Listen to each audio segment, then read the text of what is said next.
At Veritus, we're all about relational fundraising, but too often we hear about nonprofit leaders making random budget cuts that negatively impact this tried and true approach. We know that leaders are under a lot of pressure at their organizations and times are tight, but it's important for decision makers to understand why these cuts can impact relational fundraising. Today, my colleague Kendra Loper is joining me for an in-depth conversation about how leaders can better support their fundraisers' work and when to think twice about slashing parts of the budget. Thanks for listening. Welcome to the Nothing But Major Gifts podcast from Veritus Group, featuring Richard Perry and Jeff Schreifels. Twice a month, we bring you the latest and best thinking about major gift fundraising, so you can develop authentic relationships with your major donors. Here are your hosts, Richard and Jeff. Welcome to the podcast today. I'm Jeff Schreifels, and today I've invited Kendra Loper, our Director of Client Services, to talk about a topic that got some buzz in our company's Slack channel recently. So let me kick us off by reading this request that came in from a team member. Jeff, can you please share something for leaders about making random budget cuts that impact relational fundraising? Just recently, I had a client start a new fiscal year and a bunch of budget cut decisions were rolled out that will negatively impact fundraising. I would just love for leaders to understand why these kinds of costs make a difference and how cost-cutting measures can negatively impact fundraising. Oh, that was so hard to read, I Jeff, know. I because know.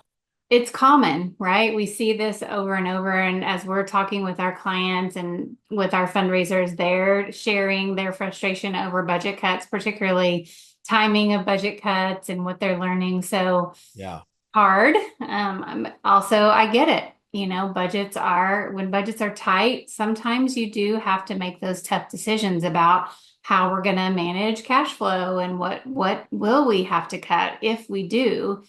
And Yeah. so obviously what we're hoping to do today is talk a little bit more about the impact of some of those decisions when they have to be made, and then why you really want to invest in your relational major gifts, especially when things feel pinched.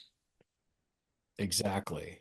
I mean, I would say just overall right now, even if your budget is tight, the last place I would want to cut at this moment in time is your mid or major gift program.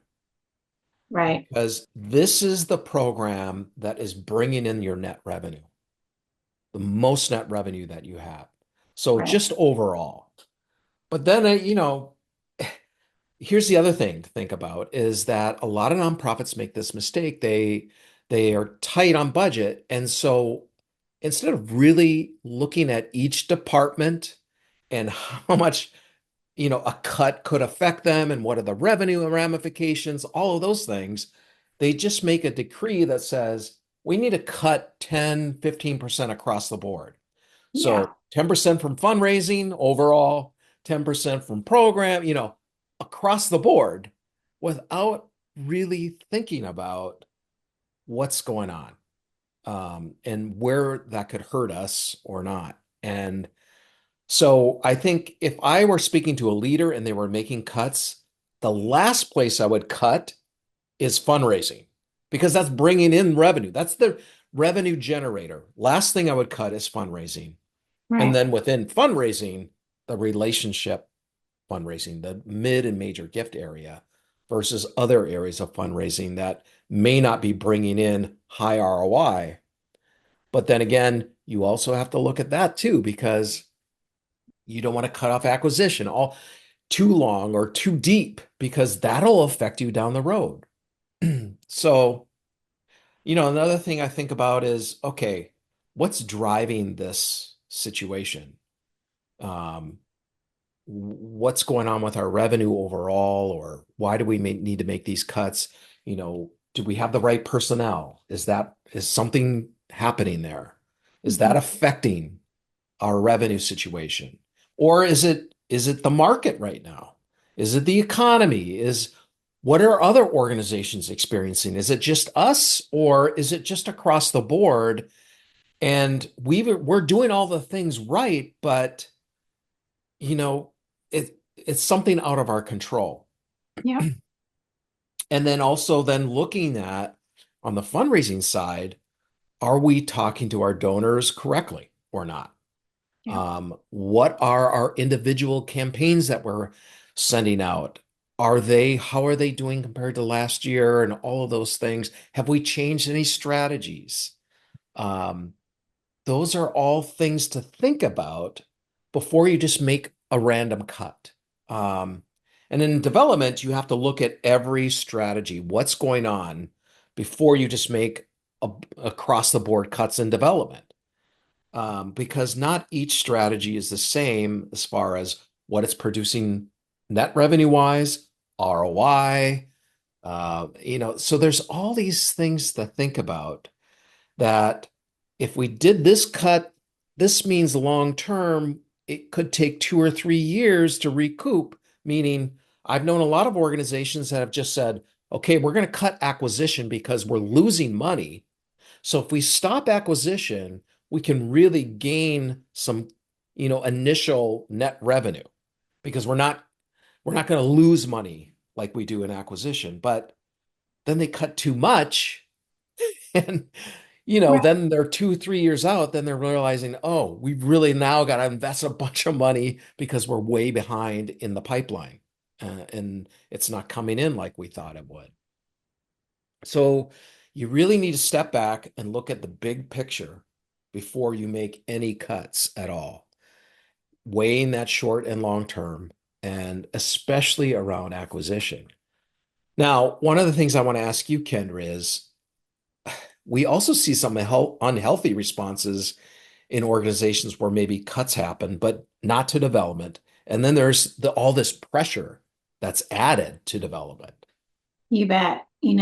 Obviously we see that quite a bit with our clients when we're talking to them about, what's going on in your organization. And, when cuts happen in other parts of the organization, often that pressure is, on the development team to really raise that additional revenue to try to shore that up, but without any strategies to do Yeah, that, heading kind of just like we say, if we're going to cut 10% across the board, that feels arbitrary. Same, measure applies when we're saying, well, we just want you to increase revenue by 10%. Well, what yeah, does it really mean? And have we looked at the donor pool and what's happening with our donors? Where do we see opportunity? And, you also have to invest on the front end, just like we talked about acquisition, right? It's that, long-term mentality or, getting over the short-term mentality to get to that long-term gain. And sometimes that can feel quite painful on the front end, right? You're yeah, investing in things that you're not going to see an immediate return, but without that investment, you're sure not going to see those right. increases that you want to see. And it's never a bad idea to go back, have your fundraisers go back to their caseloads and really review every donor and say, Yeah, okay, if we did X, or if we did Y, how could we really raise additional revenue with these particular donors? Where's the opportunity? What's realistic? But also, we talk about this all the time, Jeff. We do yeah, want to have those stretch goals. That's yeah, real and appropriate for every fundraiser and for a development team, but it has to be based in reality. It can't just be an across the board, percentage increase without any information that is, driving that decision. right, And, what happens then our fundraisers get overwhelmed. right. They have so much on their plates. They already have a lot of pressure about producing the funding needed. They care deeply about these missions and the work that they're doing. And then on top of that, now they have this added pressure that doesn't feel rooted in reality around a budget, budget increase or a budget cut. And Yeah, then that team gets overloaded. Maybe we're cutting staff members. Often what can happen, you and I know this, admin support gets cut often, right, as the first step. And when that happens, if our approach is really built on a relationship model, yeah, then our fundraisers are pulled back into all these admin tasks and they have even less time to work with their donors. So what happens, right? Then we lose that momentum we had, and it can really impact what were our plans in terms of how we plan to engage each donor, right? And not to mention the added stress and weight of carrying not only your role, but other roles on the team. And so then what happens? Fundraisers start looking around at other opportunities. And I would really encourage, organizations who are thinking about budget cuts and particularly thinking about cutting staff. What does that do to the impact of your team, the morale of your team, and what have you measured the cost of an open seat on your team? Not Mm. only what it means for the, added responsibility to those left, but if someone leaves because of that stress and you're having to then start to rehire and onboard and reintroduce that Mm. fundraiser to donors, think about all the lost time that you have. And so that's sort of a um, Yeah. an outcropping of what happens Yeah. sometimes with budget cuts, but it's real. Yeah. Definitely. Now, of course, sometimes, especially in the smaller organizations that we've worked with, there's just no way to avoid those budget cuts to development, if you have to make those cuts. So, what are some other considerations that leaders need to have when doing that? I've worked in both a small shop and a large shop. And of course, we work with small and large shops. And so there's just a big difference between how a budget cut can impact a small organization versus a large organization. Of course, a large organization may have additional resources, they may have a deeper bench of staff. They Mhm. may have reserves that are available to them, where a small organization may not have that additional support. And so they're really living, budget year to budget year on what they're able to, bring in funding wise. And so if anything changes in that dynamic, all of a sudden they've got a real cash flow issue. And so, it's tough, right? To say like, don't cut development, even though that's your revenue in Yeah. a team. But at the same time, you have to really think through like, what can we deliver? How can we deliver on our promises with limited resources? And again, if you're serious about relationship based fundraising, you have to really look at your staffing and your personnel and what could you potentially outsource? There are sometimes ways to do that. Direct response is a great area to outsource. There's a lot of experts in that field, and sometimes you may have somebody you think it may be better to manage that internally, but when you think Yeah. about all of the costs of having a staff member who's managing that, and also are they able to stay as up to date with the trends and as someone maybe Yes. outside. So thinking about outsourcing what you can. I agree. And, I would even go further. I would say this. I think almost, just about every nonprofit should outsource direct response fundraising. Anything that's what a friend of mine called arm's length fundraising. It's all the stuff that you're doing to either acquire, cultivate small level donors who eventually will, hopefully, you'll build up into a real relationship with. But all of those activities, there's so many experts already out there. You don't need to hire that in-house and build up a bunch of teams just to do your own direct response. There's so many other outsourced experts out there that could do that for you. And then you're freed up to really hire good people for your mid and major gift side, because that's where you want to focus really as a nonprofit. And the direct response stuff, it's a whole science and art that so many people already know from the outside that you don't need inside.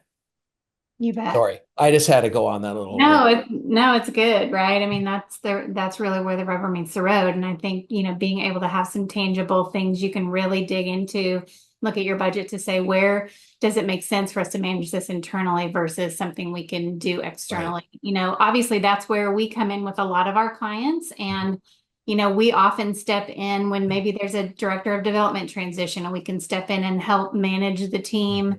in the interim while you are hiring. And Yeah. so that can be some additional support. Um, you know, obviously when we're working with clients, we're focused on that improved retention. And so we're really coaching our fundraisers to be laser focused on that work. And so as as the team at Veritus, what we can do when we come in and do that is really sometimes fundraisers in the midst of transition, even in the midst of a significant budget cut, can get really lost Yeah. and not really know what's the most important work for me to focus on to help us shore up these revenue shortfalls. And that's what I think we do really well, is to come in and say, okay, let's look at your donor pool, let's look at your caseload to see where the opportunities lie, and how can we focus you on really bringing those donors in deeper, or back to the work if there are significant lapses there. And so that's part of what we do when we're working with our clients every day. Yeah. And that can really help support in times of lean budgets as well. Yeah. I mean, I look at some of the examples, in our Slack channel, we get where this original message came from to kind of spur this particular podcast. Here's just some of the crazy cuts, especially like done at the end of the year, or even like after they make the budget, then they realize, oh, we got to cut like they cut out business cards of major gift officers, you know, and so now the major gift officers don't have something to put into their letters, and so we got to write everything out. Um, Another was like no more stamps on envelopes. You have to go and just send it out with the regular mail through a machine. Just little things like that that are very personal to and will get open for a donor. Mhm. Manager not even thinking, or taking away cell phones, from the MGO. Yeah. Uh, just stuff like that are think managers and leaders think, oh, that's just a small thing, but they don't realize how it actually will affect donors. You Yeah. bet. It's Uh, almost like we start walking back all of the strategies that, healthy donor strategies we put in place around yeah, personalizing, deepening that relationship. We start to walk all of those back all of a sudden when there's a budget cut, which is going to take us even further in the wrong direction. So it's yeah, really getting disciplined and learning how to be a good advocate around the pieces of this work that really matter, that move the needle. that's right. So, some of the things I think you have to think creatively, right? Yeah, If you do have yeah, to have a budget cut, how can you think creatively about where you can have some cost savings, but also still achieve your goals, right? So, you know, can we go digital on our annual report and save yeah, that in cost? I mean, those are things that I think organizations are already doing, looking for efficiencies. And certainly donors expect that from us. They don't want us spending a lot of money on things that aren't really going to help the organization move the needle forward. So, sometimes we get caught up in, well, what's our gift back to the donor this year if they if they make this level of gift? And most donors really don't want that, right? They want to see your right. mission able to move forward. They care deeply about the work, and they want to know that the money that they're donating, that they're, investing in this work is going to its highest cause. Yeah, So thinking through like every piece of your donor engagement plan, what really matters, you know, actual stamps do matter. We know that matters, but maybe something else along the line, maybe a printed version of this isn't where we want to spend our money. We can go digital. Or in our meetings with donors, can we really be more strategic around, if I'm going to travel to a location and use those travel dollars, how do I use them as wisely as I can? How can I make sure I meet with as many donors? right. All of those pieces that you would hope you're doing every day, but really in a budget crunch, they get